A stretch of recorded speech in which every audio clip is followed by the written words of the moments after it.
Ang dami nilang nagyuyuk-yuk. Inalaan na nga namin kayo pero hindi kayo nakinig. Inulan nyo patuloy ng reklamo ang inbox namin.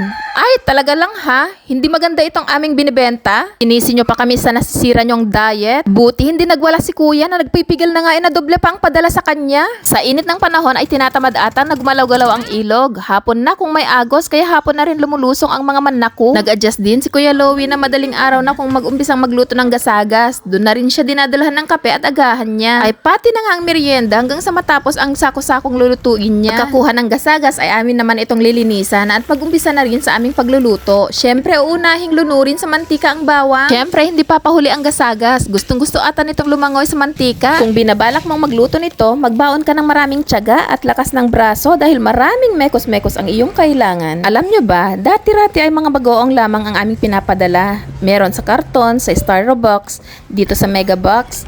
At ito yung batch na naisipan namin magpadala ng sample ng aming crispy fried tarnar. Gamit ang naluto bilang sample, naisipan namin mag-video at ibahagi sa vlog ang paggawa nito. Di namin nakalain na sa mga susunod na araw matapos i-release ang vlog na bumalik ang original, ay dadagsain kami ng pa-order. Aba, ang titigas talaga ng tenga ninyo dahil di kayo nakinig sa aming warning na huwag mong umpisahang tikman dahil di mo talaga ito titigilan. Dahil di kayo nakinig ay sige na nga, kami na nga ang makikinig sa inyo. Tulad nito, sabi nyo maglagay ng label kaya ginawa na nga namin. Kaya ngayon, ang dating brandless na packaging ay nagkamukha na. Siyempre, pati ang mga bagoong natin ay may labels na rin. Para makarami ng luto ay namili na rin ng dagdag na lutuan at gamit ang pamilya. Kahit papano ay nakakapuno na rin kami ng isang timba. Pero sa totoo lang, yung isang timba ay pang ilang tao lang. Paano ba naman kasi? Grabe kung mag-order ang mga customer. Tulad na lang nito na akala ko ay magbenta, yun pala, pansarili lang pala.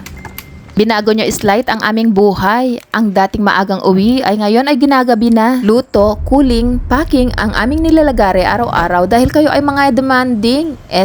Para sa susunod na araw ay maipadala na namin ang inyong mga order. Lalo na sa mga padala tulad nito na hinahabol ang biyahe palabas ng bansa. Nulang pa nga kami sa packing box kaya dumaan kami sa bilihan at dito na sa JRS office kami nagpack. O diba, on the go. Habang nagsusulat ng details ay chinek ko na rin kung saan lumipat ang Victory Drop and Go para diretso na sa paghahanap mamaya. Kailangang mabilisan ang trabaho dahil kailangang bumalik agad para makapagluto ulit. Habang pauwi ay nag-check na rin ako ng feedback ng mga nakatanggap na ng parcel. Kakakilig magbasa ng mga comments nyo, pati na rin ang pag-share nyo ng mga luto nyong pinaggamitan ng aming produkto. Itong si Madam, pati boneless bagoong ay in-order sa amin. Pinakampa nga kami dito sa Crispy Bennek na may sawsawang maanghang na vinegar. Anding mabubuting puso na nag-share ng tip kung paano magtagal ang pagka-crispy ng fried tulya. Nataon kasi na nag-open ang 2 packs na na-deliver sa kanya kaya medyo kumunat na. Salamat po ng marami sa pag-share ng inyong kaalaman. Sa buong buwan ng nakaraang Ramadan, kahit fasting kami, ayan ang naging routine namin. Pagkatapos mag-pack ay takbo ulit para magpadala. Kaya huwag kayong magagalit kung medyo late na nakaka-reply ang inyong lingkod. Nakakatuwa at nakakataba ng puso na ang produkto ng pamilya ay nakakarating na rin sa ibang bansa tulad ng Scotland, Saudi Arabia, Canada, Hong Kong at UAE. Meron pang dinala sa alaala ng kahapon. Nakakatuwang isipin na ang aming produkto ay nakakarating na sa inyo at pinagsasaluhan na ng inyong pamilya. Maraming salamat po sa pagtangkilik at pagsuporta sa aming produkto at sa pabalik-balik na pag-order nyo. O yung iba, nakaka-round 2 na. Ikaw ba? Kailan mo ito susubukan? Open na ulit ang pag-order bukas, May 5, kaya unahan mo na sila sa pila. Umorder ka na at baka sa susunod, isa na ang order mo sa dala nila.